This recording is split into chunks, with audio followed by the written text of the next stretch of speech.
So these movies all follow the exact same pattern. They're all about the travails of being young. We follow our protagonist, usually played by Molly Ringwald. She has a crazy group of friends, and when there's finally a moment of personal growth or personal connection, it happens alone, or alone with just one other person. Like it is right there of Jake Ryan on a trusty windowsill where they're able to talk to each other and have this big moment. That's a hallmark of all of those movies.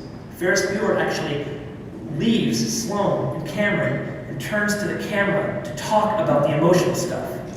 They're always sort of happy in those moments. Famously at the end of The Breakfast Club, all of those groups sort of pair off into twos, so their real big emotional moment or connection happens in a smaller group than with the larger group. As well, we also have a sense in all of these movies that things are changing, that monumental change is just around the corner. 16 Candles is about turning 16 and how everything changes. Pretty in Pink ends famously enough with a prom, of course, where everything will be different after. In Ferris Bueller's Day Off, he actually turns to the camera and says, "We're all going to college next year and everything will be different." He references that he and Sloane are going to get married and their whole lives are changing.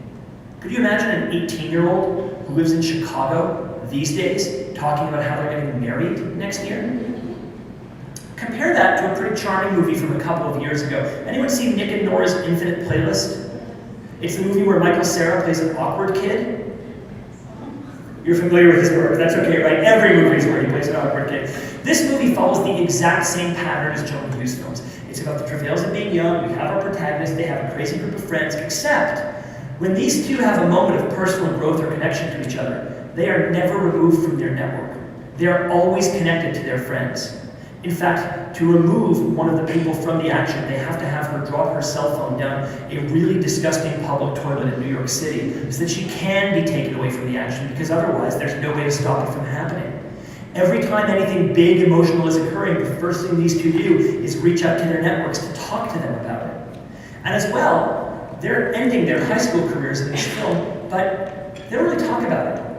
It's haphazardly mentioned that they might go to university next year, they're not entirely sure.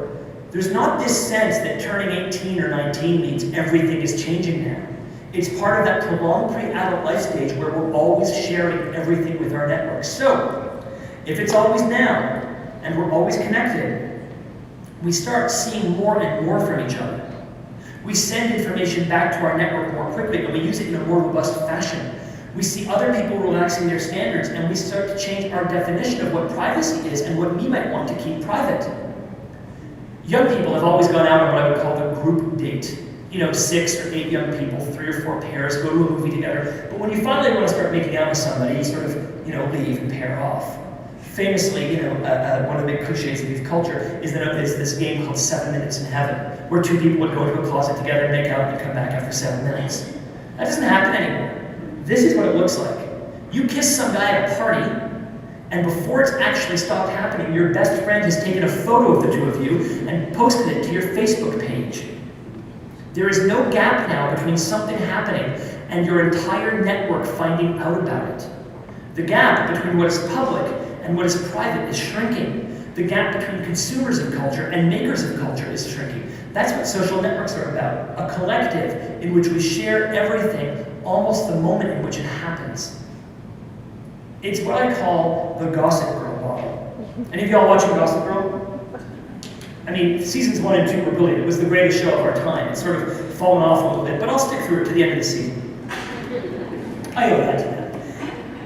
If you haven't watched this show, it's a sort of interesting microcosm of youth culture. It follows a group of very privileged New Yorkers on the Upper East Side who live and die by a website called Gossip Girl that shares gossip about them. But it also gets gossip from them. And so by that I mean, these characters one moment are reading about themselves, going, how do they find out that about me? Oh my God, my whole network knows about this. This is the worst. And then the next day they're sharing something just as salacious about somebody that they know. There is no gap now between makers of cultures and consumers of culture. I kind of think that's the point behind Twitter. Twitter is a rapidly growing social network with over 100 million users now. It's a guess that 1 out of every 10 Canadians who are on the internet regularly are probably on Twitter. Now, just because you're on Twitter doesn't mean you're broadcasting, but most people do. And how it works is you choose to follow somebody, they can follow you back if they want to, they don't happen, and they don't have to, and every time they update 140 characters at a time in what's called a tweet, you get that tweet. So Twitter is really good for a couple of reasons. It works really well from a mobile device because it doesn't require a lot of data. And also, it allows anyone to tweet, meaning I can send out and say, hey, I'm about to make a speech for Simcoe Muskoka Workforce, but someone else could tweet and say, I just read this newspaper article, here's a link to it. A newspaper itself could say, we've just published this article and here's a link to it. Or a friend of yours could say, here's what my dinner looked like yesterday. All of those things happen on Twitter with alarming frequency. The thing about Twitter is this, and here's what my feed looks like, is that you're not actually at the bottom of your network passively waiting to receive from it. You are in the middle of that network, feeding it. So if you'll notice, at the bottom is Shaquille O'Neal, former NBA All-Star, who I follow on Twitter. Above him is Betty Draper, a fictional character from the TV show Mad Men. Part of their marketing initiatives is that they've given every character on the show their own Twitter feed. So she tweets, but she tweets like a housewife in 1965. It's kind of funny. Above that is the New York Times, then me, then my favorite pizzeria, then Starbucks, then former Mayor of Toronto David Miller, then a friend of mine. We all get the same real estate. And again, you'll notice I'm not at the bottom waiting for those people to tweet at me. I'm tweeting at my network. Now, if I tweet at Shaquille O'Neal, is he following me? Probably not. Will he tweet back? Probably not. But the Twitterverse, as they are calling it, is rife with examples of regular, ordinary individuals getting response from politicians, from celebrities, from news organizations, and being tweeted back at. It's becoming a go-to place for customer service, where because these accounts tend to be manned more often, people are actually getting a faster response when they tweet at customer service for a particular brand than they are when they call them. Press 1 for English, press 2 for customer service, press 3 for their particular area of complaint, and then wait for a bunch of minutes. It can sometimes be very effective.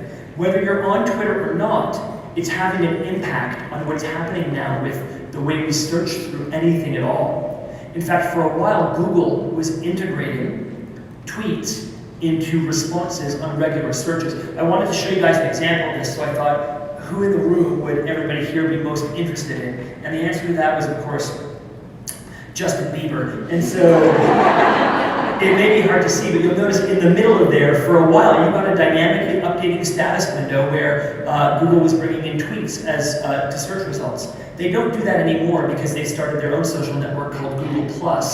But you'll notice when you go on Google+, if you are on there and you search for something, whether your own network has somehow designated it as being important is having an impact on searches.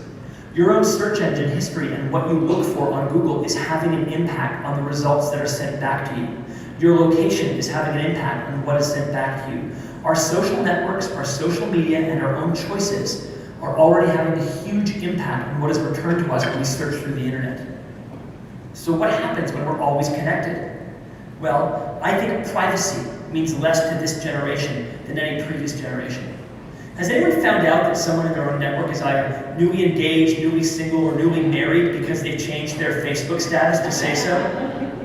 So I meant this past week I found out 2 of my friends have gotten married because now Facebook puts it right in the upper right corner of your timeline if someone gets engaged or married. I can't wait for the divorce notifications to be just as big. It's going to be awesome.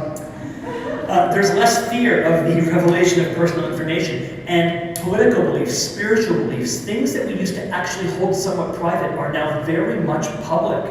So there's a huge impact on the rest of our lives because how you communicate to this generation as family, as students, as customers, as employees, as anyone, as anything, is now a part of how they communicate to each other and their schools and their brands and their workplaces. It's all wrapped up in youth culture, and they're very much changing youth culture for the first time ever.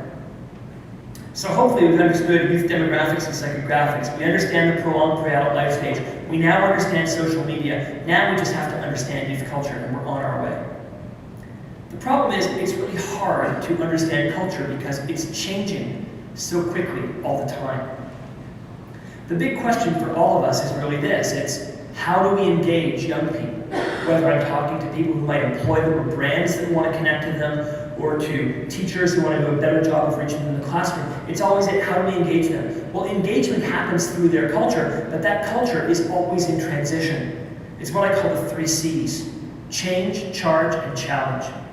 rampant change in youth culture coming from technological change, putting them in charge of more of their own lives than ever before, allowing them to challenge the status quo of how things work.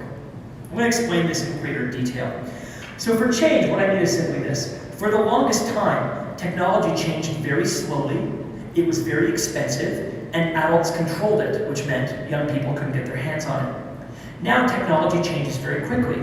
Prices drop quickly, and it leads to a huge change in youth culture. So a huge speed of change is regular, because technological change comes from cultural change, and the bigger the group you're working with, the harder it is to keep up with that change. Computers are a really good example of this. I remember getting my first computer in my house sometime in the 1980s, and I think it was $3,000, and it was about as powerful as a cell phone was 8 years ago. The fact that we had one was amazing. The notion of a household with multiple computers is crazy. Anybody see Back to the Future, that movie? Remember there's that moment where Michael J. Fox is first in his mom's house and she's a youngster back in the 1950s, and he talks about how they have a couple of TVs in their household, and his grandfather says, that's impossible, no one has two televisions, nobody. That's how computers were in the 1980s. And they were thousands and thousands of dollars. Now, of course, if you have kids in the family home, you probably have multiple computers simply so you can actually use one at any time. And it's also become critical for schoolwork, but they've also become much less expensive. I got an ad in my Saturday Globe and Mail for a pretty decent Dell laptop for, I think, $400. A $400 laptop was about as technologically far-fetched as a lightsaber was 15 years ago. And now it's pretty easy. Who in the room, cell phones are a good example of change, who in the room is using the first cell phone they've ever had? Who's using the second, the third, fourth, fifth? Who actually honestly can't remember because you've had so many darn cell phones? That is exactly what I mean by change. I remember when I got my first one, I left the Rogers store and I thought, oh good, I've got one, I'm done. Little did I know that it would be obsolete by the time I left the store. This is what we're seeing in a small, barely marketed consumer product called the iPod that one or two of you may have heard of. Anyone in the room remember the very first slogan for the very first iPod? No? It's awesome. It was 1,000 songs in your pocket.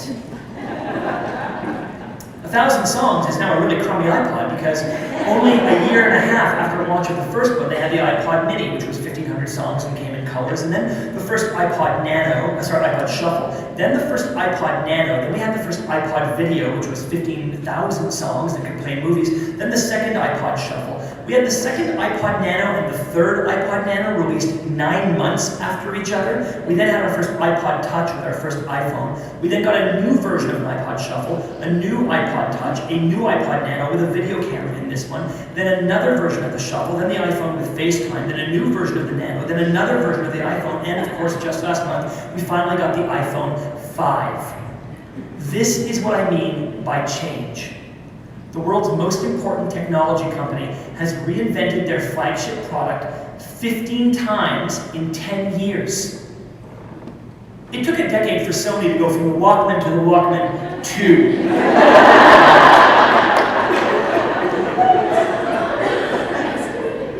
The other important thing about that change, of course, is that it's all gotten much, much cheaper. That first iPod would have run you probably $700. Black and white screen, no internet connectivity, and 15 gigs of memory. Now, for $400, you can get an iPod Touch with Wi-Fi, a color screen, 64 gigs of memory, essentially a terrific little small computer. And it's half the price that it was, and 100 times better. That is a great example of that change. One last thing I want to talk about before we move on, because for young people, it's often dismissed as well. They just want the newest thing, the shiniest thing, the newest part of technology. I get that. That is part of it. But keep in mind that if you are 16, being able to take your entire cultural world with you wherever you go is transformative. Having your best friend living in BC and you've had a terrible day and you just want to see their face and you can hop onto Wi-Fi and FaceTime them for free, that's profound. Being unable to sleep because you're stressed out and lonely and worried about growing up and all the things young people are normally concerned about, you can get on Facebook and get a nice message from one of your friends. That's transformative. So I recognize that part of this is just technology is a bright, shiny object and it's kind of fun and cool, but part of it is also having a truly, truly transformative impact on the lives of our young people, and it's not going anywhere. All right, so change leads us to charge, because for the longest time, there was little personal control or choice for young people in terms of culture or communication. As then moved to now, though, the internet and digital culture changed everything. We moved to a world of culture on demand and communication on demand. So now a seemingly infinite choice of what to consume and when and how to connect is normal. And most importantly, control has shifted from creators to consumers and from adults to youth. Music is a great example of how young people are taking charge. Y'all remember Napster, when Napster was invented, the first peer-to-peer music sharing service? Who used Napster ever? I'm not a police officer, so you can put your hands up if you want to. Do you remember when it got shut down, the day the music died? What did y'all do when it got shut down? You found a bunch of alternatives, right? Who went on Kazaa? Who used Audio Galaxy? Or BitTorrent? Who used LimeWire? Oh, you Mac cultists. Who's actually paying for their music on iTunes? Cool, you know what? I've heard of you guys. I've never seen so many videos.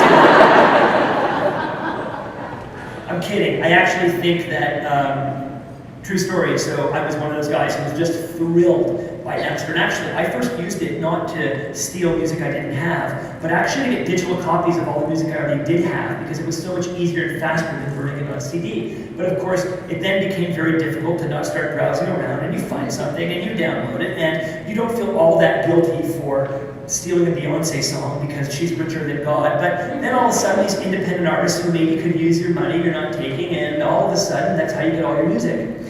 The Web Measurement firm Big Champagne estimates that for every one legal copy of a song that is sold, there are 19 illegal digital versions that are sold. So between iTunes and Spotify and Rdio and music streaming services, there are lots of ways now to pay for music much more reasonably than we used to. So I've actually moved myself from pretty much, I'll say it, stealing all the music that I had to now paying for all of it. And I feel slightly better about myself. It's not I'm doing all of it, but I feel slightly better. That being said, it started with music and now movies and television and everything else. We expect to get it online. Here's a mind-blowing thing to think about. Apple is far and away the #1 retailer of music in the world. They did not sell their first song until less than a decade ago. The record industry thought that they were in charge, that they could force us to buy CDs at $20 a pop, and that when those CDs had 3 or 4 good singles and 6 songs of filler, that was somehow acceptable. Apple listens to what their consumers say all the time, and so they invented an unbelievably terrific music selling service that has fundamentally transformed how we buy music. 15 years ago, all you heard about was how singles are dead. Singles are dead. And now what we know is actually albums, especially albums with filler, are kind of dead. But people will buy singles whenever they come out. It's a really important thing to recognize, but keep in mind that Napster was invented by a 19-year-old in his dorm room, and that's what changed the record industry. Not a bunch of 15-year-olds sitting around at a conference, 50-year-olds sitting around at a conference saying, what can we better do to service our customers? Young people are having a profound impact on lots of industries, and we have to pay attention to it because they are challenging the way that things work. For the longest time, everything was top-down. There was an adult machine that created or distributed youth culture, and young people had no choice but to absorb what it made. So now, what's happening at street level dives and dictates culture. The internet enables anyone to create what they want to, so now young people are either creating the culture that they consume, or they're having a massive impact on what all of us use, reuse, and invent. This is a good slide to stop on for a second. So y'all remember MySpace? At one point it was the biggest social network on the planet. It may be gone now, but it proved that there's a viability in social networking, in that at least young people want to spend a lot of time on them. It sold to Rupert Murdoch's News Corporation for something like £500 million British pounds about 5 years ago. MySpace obviously begat Facebook, which just passed its 1 billionth user. So over 1 in 6 people around the world are on Facebook. In Canada, 20 million of us use Facebook. In the 15 to 35-year-old demographic, 75% of people use Facebook. That's extraordinary when you think about it, isn't it? Something that didn't really exist 4 or 5 years ago is now, for many of us, the single website on which we spend the most time. And while the stock has dipped in price, Mark Zuckerberg, the formerly 20-year-old Harvard nerd who invented Facebook, is now worth $20 billion. He can probably get laid now, so that's good. Even if we're not inventing this stuff, we're using it and having a huge impact. In the bottom left, it's hard to see, but that's a screen cap from a Saturday Night Live digital short called Lazy Sunday that was on about 5 years ago. It's Chris Parnell and Andy Samberg rapping about going to see the Chronicles of Narnia. It's much funnier than I'm making it sound. Okay, so that appeared on SNL sometime about half a decade ago, and about 5 or 6 million people watched it. One of those people uploaded a digital copy of it onto a then 6-month-old website called YouTube, where almost 7 million people watched it within the first month. I want to be super clear. NBC is an 80-some-year-old television network. Saturday Night Live is a 30-year-old television show. TVs are in 99% of American households, and still only about 6 million people watch it on TV. YouTube was a 6-month-old social network video sharing website, and almost 7 million people watch it on that. Anybody know what NBC did as soon as that happened? Lawsuit, lawsuit, lawsuit, lawsuit. They sent a cease and desist letter to YouTube, because if you're a broadcaster, you don't want people looking at your content. That's just the worst. You don't want that to happen. So YouTube pulled it down, and as soon as they did that, 5 other copies went right up. NBC realized they couldn't prevent this from happening, so the next year they had another sketch, this one colloquially known as Dick in a Box. Anybody see this one? It's Justin Timberlake and Andy Samberg doing a 90s-style R&B jam about, well, if I have to explain it to you, you weren't listening to the title. This time, NBC sent a pristine, uncensored digital copy to YouTube, and 65 million people watched it within the first month.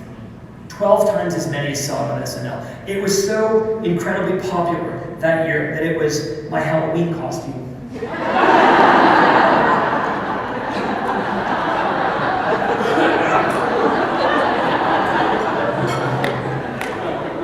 Sure, you're laughing now, but tonight when you can't get to sleep because that's running through your head, I'm gonna be laughing. Quite famously, about 4 years ago for the last election, they had a wonderful series of Tina Fey, Sarah Palin sketches. Again, that most of us found out about for at least the first time because someone sent us a link to it on email and you're going and watching it, or it came up in your Facebook feed and you went and watched it. So fundamentally, what I'm trying to express here is that technology has never been as important as right now. It's the native language of young people. They get it, they understand it, and because of that, they are more in control of their lives than any previous generation. So keep in mind that institutions of all sorts are brands, and we have to recognize that we don't control our brands anymore. Good brands share themselves with their customers, or control is taken away. And if they don't like your message, or they don't like your brand, they're just going to invent their own. I mean, Much Music has done an unbelievable job of being relevant to young Canadians for 30 years now. And they do it because all they ever do is give control away. They'll have you on air to be a VJ. When they need a new temp, they do a massive national search of their viewers. Their doors and windows are always open. They shut down city blocks when popular artists are coming into town so more people can be around there. They take your calls, and they take your texts, and they take your tweets. They are fundamentally about shared control. In the middle there is a good example from Starbucks. I did a Google image search for Starbucks logo. Within the first couple of pages, I found this. Actually, quite earlier, I found stuff that was much less shareable to Polite Company than this is.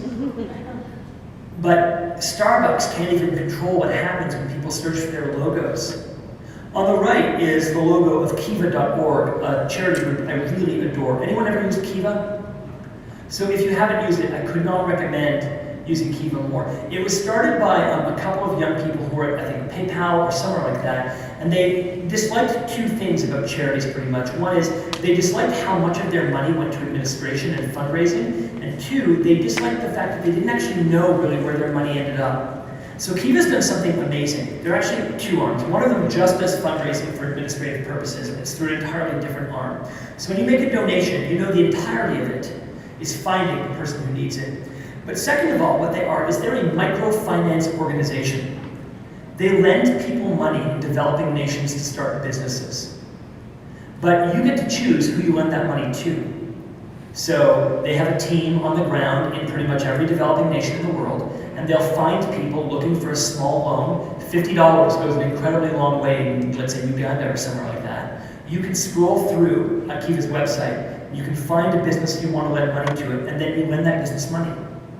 There is a 93% loan repayment rate on Kiva. And what is so awesome about it is that, of course, when you get your money back, you're not taking it back, you're finding somebody else to lend it to. That is happening as gender imbalance in developing countries is at least somewhat being helped by what they're doing. KIVA.org. If you have kids, a Kiva gift card is a terrific birthday or holiday gift as well, I would suggest. I have no association with them, I just think they're awesome. So what's happening next is the barriers between all the different parts of our young people's lives are dropping. Work life, school life, home life, social life, consumer life, media life. It's all coming together, and I choose to represent this finally by Facebook. This is my Facebook page. This is my Facebook page here. That's my dog Seamus. He's the greatest. Hands up again if you're on Facebook. And if you've never been on Facebook. So again, you don't have to start a Facebook page, but you really should just take a tour, go along. It's very hard to understand young people if you don't. I'm helping, but it's hard. So the thing about Facebook that's most important to remember is this.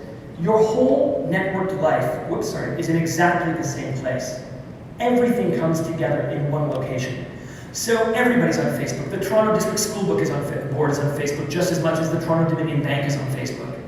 Pepsi is